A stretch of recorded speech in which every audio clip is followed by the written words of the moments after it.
저희 조코피TV는 인터넷 가전 렌탈 변경 시 현금으로 110만원 당일 지급, 인터넷 끝판왕, 썬팅 필름의 새로운 패러다임을 선사하는 T9 필름 신차 검수부터 장기 렌트 리스까지 모빌리티 서비스의 정수 카스페이스와 함께합니다. 아직도 모르세요? 현금 지원금 110만원을 인터넷 끝판왕에서 지원해드립니다. 내가 내는 월 요금에 포함되어 있어서 안 받으면 나만 손해! 합리적인 요금 설계로 현금 지원금에 72만원 결합 할인까지 놓치지 마세요. 약정이 남아있어도 상관없습니다. 저희 구독자분들을 위해서 인터넷 끝판왕과 상담만 해도 스타벅스 커피 쿠폰을 쏩니다.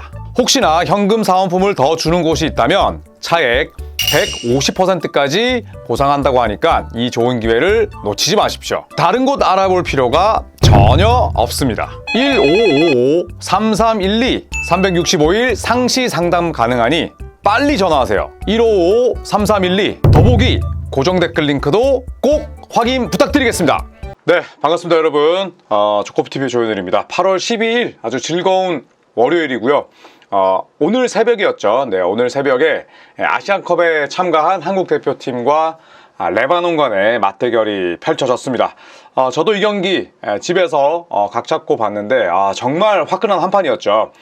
이 경기 이 피바 영상을 또 함부로 쓸 수 없기 때문에 일단 썰로서 한번 풀어보도록 하겠습니다. 한국 남자 농구대표팀이 억가를 극복한 4가지 원동력인데 사실 우리나라 내에서 농구 대표팀이 갖는 위상이 그렇게 높진 않았죠.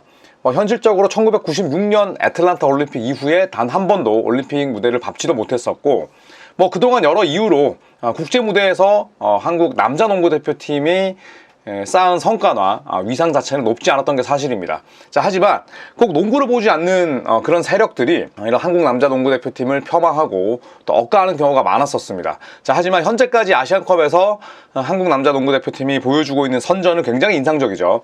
다른 나라들과 달리 중국과 한국만이 귀하 선수가 없는 두 팀 가운데 하나입니다. 하지만 현재까지 조별 예선 2승 1패로 아주 좋은 성과를 내고 있는데 그야말로 역대급 분위기입니다.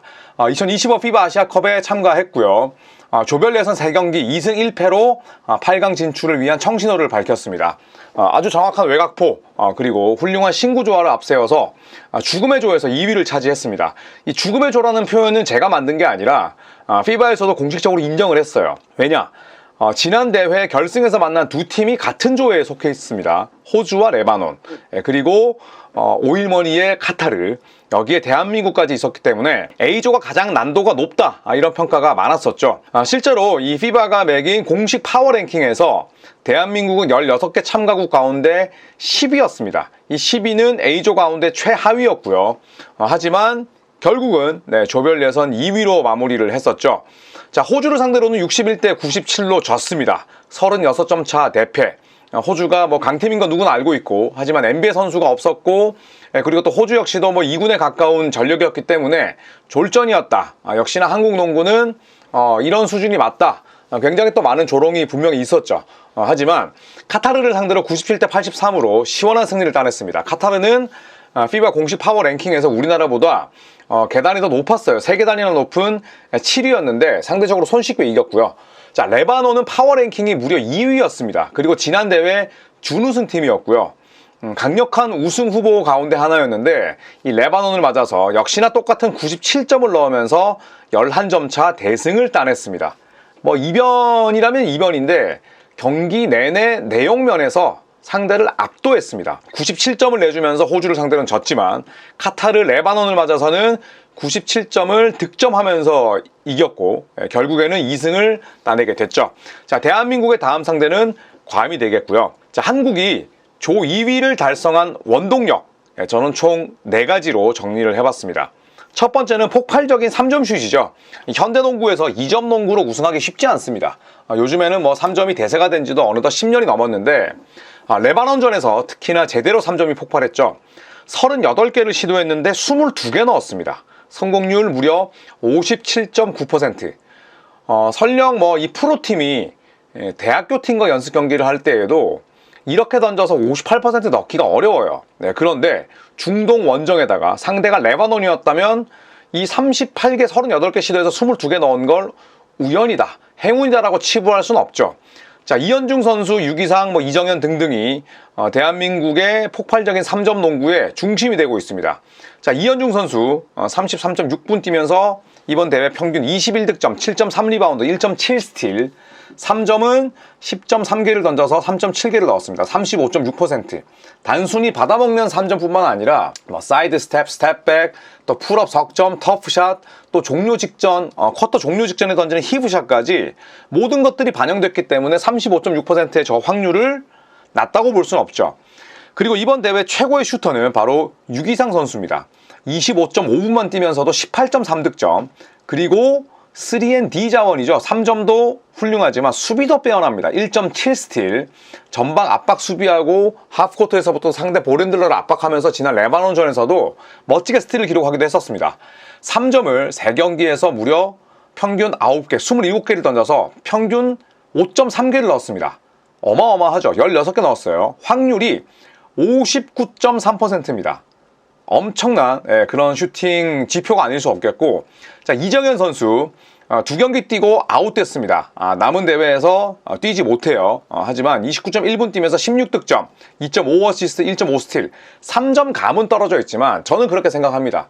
2경기일 따름이고, 그리고 2경기에서 3점을 19개 던졌다는 것 자체가 저는 능력이라 생각해요. 물론 성공률은 떨어지지만 또 나머지 2점과 자유투로 평균 16점을 만들어냈기 때문에 이정현 선수도 역시나 국제 무대에서 통하는 그런 선수다라고 볼 수가 있겠죠. 자, 다시 3점으로 돌아와서 이 대한민국의 조별 예선 3경기 팀 2점 시도 개수가 33.7개입니다. 그런데 팀 3점 시도 개수가 34개예요. 정리하자면 팀 2점 시도 개수보다 팀 3점 시도 개수가 더 많습니다. 이게 기형적이냐? 그렇지 않죠. 요즘 대부분의 팀들은 대부분의 팀들이라고 하긴 그렇지만 추세를 따라가려는 팀들, 그리고 또 최근에 우승했던 보스턴 셀틱스 같은 팀들은 2점보다 3점에 대한 가치를 더 높게 둡니다. 우선시한다는 표현은 그렇지만 야투 기대값이 있잖아요. 2점 개수보다 3점 야투 개수가 더 많은 게 이제는 더 이상 귀한 일이 아닙니다. 지금 대한민국 대표팀이 조별 예선 3경기에서는 그런 농구를 하고 있고요. 팀 2점이 46.5%인데 팀 3점 성공률이 무려 41.2%입니다. 어마어마한 효율이죠. 볼륨과 효율 두 마리 토끼를 다 잡은 그런 농구를 하고 있습니다. 자, 이현중 선수 평균 21득점은 현재까지 대회 득점 탑5 안에 듭니다. 5위고요. 유기상 선수는 10위입니다. 25.5분 뛰고도 10위고요. 탑10 안에 대한민국 대표팀의 탑스코어러가 2명이나 있다는 뜻이고, 하용기 선수를 제외한 나머지 11명은 모두 다 3점을 던질 수 있죠. 당연히 볼핸들러, 윙은 다 던질 수 있고요. 그 다음에 이승현, 그리고 김종규 선수도 3점 던집니다. 문정현 선수의 3점이 약하긴 하지만 어쨌든 3점을 시도할 수 있는 선수들이 대부분이라는 거죠. 자, 두 번째는 저는 훌륭한 신구조와 인성이 좋은 선수들로 구성한 이번 대표팀만의 특색이 있다고 생각을 합니다. 대표팀은 각 리그에서 내노라 하는 선수들로만 구성이 되어 있죠. 자존심 셉니다. 에고 세요. 실력도 좋습니다. 누군가의 희생과 헌신 없이는 절대 원팀이 될 수 없습니다. 자, 그런 측면에서 놓고 봤을 때 저는 로스터의 균형이 굉장히 중요하다고 생각을 하는데, 우선 대표팀에서 베테랑 그룹은 김종규, 이승현 선수라고 봐야겠죠. 이승현 선수는 92년생입니다. 제가 스포티비에서 아시안컵 중계할 때에도 이승현 선수는 있었어요. 김종규 선수 마찬가지죠. 지금 10년 넘게 대표팀에 헌신하고 있습니다. 91년생과 92년생 이 두 명의 리더십이 엄청나죠. 특히 이승현 선수는 많이 뛰지만 김종규 선수는 과거처럼 대표팀의 중심은 아닙니다. 그런데 가장 먼저 후배들을 맞이하고 타임아웃 이후에 코트로 나가는 선수들에게 제일 늦게까지 격려해주는 선수가 김종규 선수입니다. 그리고 이런 베테랑들을 잘 따르는 이현중, 여준석, 유기상, 이정현, 양준석, 문정현 같은 이런 영건들의 성실함도 빼놓을 수가 없죠. 그동안 대표팀에는 에고가 지나치게 높거나 또 경기 도중에 흥분해서 게임을 그르치는 선수들이 종종 있었어요. 하지만 이번 대표팀 없습니다. 아쉬워하고 손바닥으로 하늘 살짝 가리키고 바로 백코트합니다. 중요하죠. 그리고 개인보다 팀 승리를 최우선시하는 선수들로만 구성이 돼 있어요. 내가 튀어보고자, 내가 아시아컵 베스트 5에 뽑히고자 이기적인 플레이를 하는 선수가 없다는 뜻입니다. 자, 2010년대 이후 대한민국 대표팀에는 베테랑 리더들이 다수 존재했죠. 박찬희, 오세근, 이정현, 김선영, 양희종 이런 선수들이 있었는데 대부분 1984년생에서 88년생 사이에 모여있는 선수들입니다. 이 선수들이 대표팀에서 베테랑으로서 굉장히 모범이 됐었고, 또 실제로 이 당시에 뭐 아시안컵 또 아시안게임에서 굉장히 좋은 성과를 냈었죠. 네, 더 위로 올라간다면 당연히 뭐 양동근 선수 있었고 조성민 선수도 있었고요. 김종규, 이승현 선수는 이들처럼 라커룸과 보컬 리더 역할에 굉장히 충실하죠. 그리고 국가대표 선수들이 지녀야 될 자부심, 자긍심, 책임감을 이 어린 선수들도 누구보다 잘 알고 있어요. 뭐 제가 만나본 이현중, 양준석, 뭐 유기상 이런 선수들은 그냥 소위 말해서 애늙은이들입니다. 만났을 때 방방 뜨지 않고 굉장히 정제돼 있고 예의도 바르고 또 농구를 임하는 태도도 훌륭하고 기본적으로 성실합니다. 그런 영건들과 모범이 되는 베테랑들, 이 베테랑들이 지금 뭐 10년 전으로 대표팀에 계속 이름을 올렸었잖아요. 이 베테랑들의 한마디는 그 누구보다도 울림이 강할 수밖에 없죠. 자, 최연장자는 김종규 선수입니다. 1991년생. 최연소자는 여준석 선수, 2002년생이고요. 둘의 나이 차이는 뭐 11살이니까 세대 차이가 난다고 할 수도 있지만 또 그 사이에 끼어있는 선수들이 또 워낙 많다 보니까 아주 부드럽게 신구조화가 돼 있고 또 세대 교체가 진행 중이다. 저는 그렇게 생각을 합니다. 자, 세 번째는 페이스 앤 스페이스를 되찾았어요. 자, 이전 대표팀은 라거나 선수의 압도적인 피지컬, 골밑 장악력이 기반이었죠. 라거나 선수도 있었고 뭐 오세근 선수도 아시아컵 베스트 5에 뽑혔을 정도로 어마어마한 성과를 냈습니다. 자, 그런데 그동안 대한민국 대표팀은 2점 농구에 많이 집착하기도 했었어요. 2점 농구 및 포스트업, 뭐 고루하다는 표현을 쓰지 않겠습니다만 그래도 포스트업은 템포를 잡아먹는 기술이죠. 이 두 가지가 한국 대표팀의 가장 확실한 득점 루트였습니다. 자연스럽게 많은 공격 포지션이 라거나를 중심으로 파생됐었어요. 장단점이 있습니다. 장점, 안정적인 골밑 득점인 대등한 리바운드 싸움이 가능하죠. 라거나 선수는 뭐 아시아컵에서도 본인의 역량을 충분히 인정을 받았고 2m의 크지 않은 키에도 불구하고 인사이드를 완전 잡아먹었습니다. 그리고 신장의 열쇠를 라거나라는 확실한 빅맨을 통해 만회했었죠. 하지만 단점도 있었습니다. 라거나에게 공격이 집중되면서 패턴은 다소 단순화됐었고요. 이거는 뭐 지도자로서 어쩔 수 없는 부분이기도 하지만 라거나 선수의 성향이 또 그랬기도 했습니다. 본인에게 볼이 투입이 되지 않으면 삐친다든지 뭐 아니면 수비를 등한시한다든지 이런 단점들이 있었죠. 자, 그러다 보니까 팀 전체적인 공격 속도도 느리게 바뀌었습니다. 느리게 바뀌다 보니까 당연히 3점은 감소하죠. 2010년대 말에 이미 콜든 스테이트라는 별칭이 붙었어요. 이미 그때도 뭐 전준범 선수도 있었고 그때 대한민국 대표팀이 굉장히 재밌는 농구를 했었습니다. 우리가 붙인 게 아니라 외신에서 콜든 스테이트라는 걸 붙였었어요. 그런데 이거 뭐 라거나 선수를 저격하는 건 아니고 라거나가 들어오면서 그런 장점이 사라졌다는 거죠. 그런데 이번 2025 아시아컵을 통해서 대한민국 대표팀이 그 콜든 스테이트라는 칭호를 되찾았습니다. 자, 현재까지 아시안컵에 참가한 각 팀들의 3점 지표를 살펴봤습니다. 3점 시도 개수는 일본이 제일 많았어요. 그리고 2위가 대만이었고요. 3위가 한국입니다. 자, 그리고 성공 개수 역시 1위가 일본이었고요. 일본이 14.7개, 그리고 2위가 놀랍게도 한국입니다. 14개, 그리고 3위가 대만 12.3개, 뉴질랜드와 공동 3위였어요. 자, 그런데 성공률을 따져보면 일본은 밑으로 떨어집니다. 39%가 안 돼요. 물론 38.9%는 훌륭한 수치지만 탑3 안에 들지 못했습니다. 1위가 중국이었고요. 43.8%, 2위가 호주입니다. 41.9%, 그리고 3위가 대한민국입니다. 41.2%. 40%가 넘는 팀이 3개밖에 없어요. 네, 호주와 그리고 중국과 한국. 시도 및 성공 개수, 그 다음에 성공률 모두 동시에 상위 탑3에 든 팀은 대한민국이 유일합니다. 자, 많은 분들께서 특히나 억가하고 싶은 사람들은 아따 3경기 해놓고 진짜 무지하게 표본 큰 것처럼 말하네 라고 이야기할 수 있겠지만 대부분의 피바 주간 대회는 다 단기전이에요. 그렇기 때문에 탑3 안에 이 3가지 항목이 모두 들었던 나라가 우리나라밖에 없다는 건 굉장히 인상적이죠. 자, 그리고 마지막으로 네 번째, 저는 안준호 감독의 지도력을 빼놓을 수 없다고 생각합니다.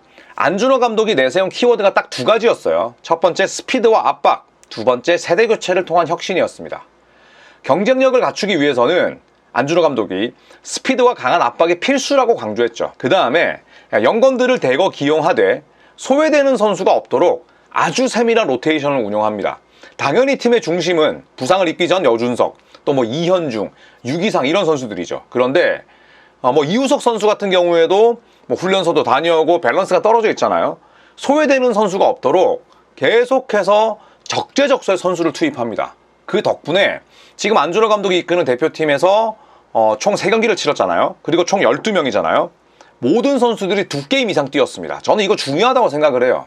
자, 물론 피바 무대가 굉장히 빡빡하기 때문에 로테이션을 돌리는 건 당연하지만 안 쓰는 선수들도 분명히 있었거든요.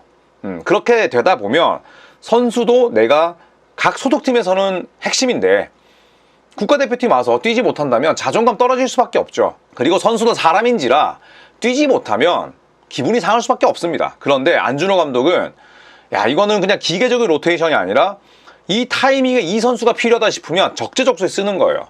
너무너무 저는 개인적으로 놀랬습니다. 아주 세밀하게 로테이션을 운영하고 있고요. 자, 그리고 안준호 감독은 40분 내내 쉴 틈 없이 뛰는 농구를 추구합니다. 이 말인 즉슨 강력한 전방 압박을 하고요. 전방 압박하다 보면 레바논전에서도 나왔듯이 상대의 실책을 유발할 수 있죠. 실책 유발하면 간단합니다. 빠른 속공 혹은 퀵샷 3점으로 연결할 수 있는 거죠. 그리고 이런 농구를 안준호 감독이 장려하다 보니까 이현중, 여준석, 이정현, 유기상 젊은 선수들 눈치 보지 않고 퀵샷 시도합니다. 양준석, 정성우, 자, 이렇게 이 퍼실리테이터나 패서들도 비어있는 동료들에게 빡빡 뿌려주죠. 박지훈 선수도 마찬가지고요. 자, 그리고 나서 저는 안준호 감독이 굉장히 잘하고 있는 부분은 선수들에게 끊임없이 원팀의 정신과 헌신적인 플레이를 주문한다는 거죠. 이게 사실 쉽지 않거든요. 잔소리처럼 들릴 수도 있고. 그런데 안준호 감독은 예전 삼성 썬더스 시절에 감독일 때 스피치 학원을 다닐 정도로 어떻게 내가 대중들의 관심과 호응을 받고 또 내가 데리고 있는 선수들로부터 공감을 이끌어내고 또 이 선수들로부터 지지를 받는지를 너무나 잘 알고 있어요. 그러니까 단순히 언변 능력뿐만 아니라 기본적으로 젊은 사람들과 소통을 하기 위해 노력하고 또 항상 열린 마인드를 갖고 있다는 거죠. 그러다 보니까 팀을 하나로 묶는 지도력, 부드러운 카리스마가 생긴 겁니다.